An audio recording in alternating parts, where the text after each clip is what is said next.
एवढंच लक्षात ठेवा. राणांचे धंदे जे सांगितले त्यांनी तेच. तुमचे जे धंदे ते आम्ही सुरू केलेले नाही, एवढंच सांगू. त्यांना उभं करून मतविभाजन करून नवनीत राणाला पाडण्यासाठी उद्धव ठाकरे खेळी करतात. उद्धव साहेबाला अशी खेळी करण्याची गरज नाही.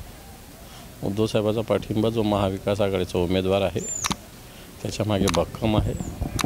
परवा उद्धवजी ठाकरे साहेब त्यांच्या प्रचारासाठी कार्यकर्त्याला मार्गदर्शन करण्यासाठी सुद्धा तिथे जाऊन आलेले.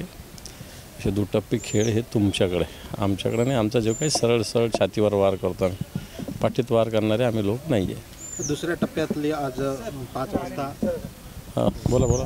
दुसऱ्या टप्प्यातले आज प्रचार संपणार आहे. काय वाटतं या टप्प्यातून किती विजयी करणार? नाही, महाविकास आघाडीचं सगळ्याच ठिकाणी चांगली स्थिती आहे ना. पूर्ण महाराष्ट्रात सगळ्या ठिकाणी महाविकास आघाडीची स्थिती चांगली आहे. देशामध्ये इंडिया आघाडीची स्थिती चांगली आहे. आम्ही जास्तीत जास्त जागा जिंकणार. राजकारणातील प्रत्येक अचूक बातमीचे सर्वात आधी अपडेट्स मिळवण्यासाठी सरकारनामाच्या सर्व सोशल मीडिया प्लॅटफॉर्मला लाईक, फॉलो आणि सबस्क्राईब करा. तसंच सर्व नोटिफिकेशनसाठी बेल आयकॉन प्रेस करायला विसरू नका.